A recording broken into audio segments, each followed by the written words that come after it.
Papasok na po ako sa trabaho ng mga oras na ito. May grupo po na pinatigil ang lahat ng sasakyan dito sa lugar na ito. Wala po silang pinapadaan ng sasakyan, as in totally block po ang westbound lane ng Commonwealth Avenue na ito. Siguro po dahil may ina-assist sila na special na tao na dadaan sa lugar na ito kaya nila ginawa ito. Naintindihan ko po yun kaya tumigil po ako at naghintay. Pero dahil nga po medyo tumatagal na yung paghihintay namin ay pwede na po ako malate sa trabaho. Kaya naisipan ko na pong i-video yung sitwasyon ng traffic dito para po sana may mapakita akong dahilan at pruweba sa aking opisina kung sakaling ako po ay mali. Kaya kinuha ko po itong cellphone ko sa cellphone holder ng motor ko at inumpisahan ko na nga pong mag-video. Pero napansin po ako ng grupong ito na nagbibideo. Kaya yung dalawa po sa kanila ay lumapit po sa akin. Sinita po ako at pinagsabihan po ako na bawal daw mag-video. Tinanong ko po sila kung bakit bawal mag-video, ay public road naman yung binibidyohan ko.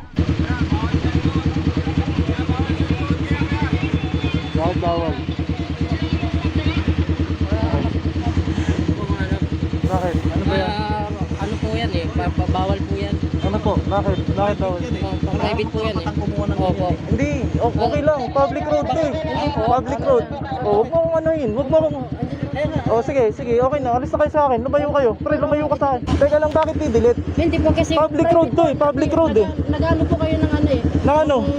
Private po yan eh. Bakit kailangan yung pang ano? Oh, dito, sa traffic oh. Sir, Signalan kaming ka, Brad. Sige. oh, ano, Google Pay niya ako. Google Payhin. Kinuha niya yung susi ko ah. Hindi Kinuha niya yung susi ko. Hindi ko alam kung sino sila. Kinuha niya yung susi ko. Hindi ko alam kung sino sila. Ito. yung ano po, Kinuha mo yung susi ko.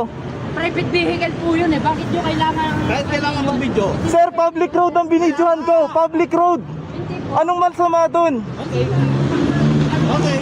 Sir, papasok ako sa trabaho. Maawa kayo sa akin. Ganito po sir. Sir, papasok ako sa trabaho. Teka lang.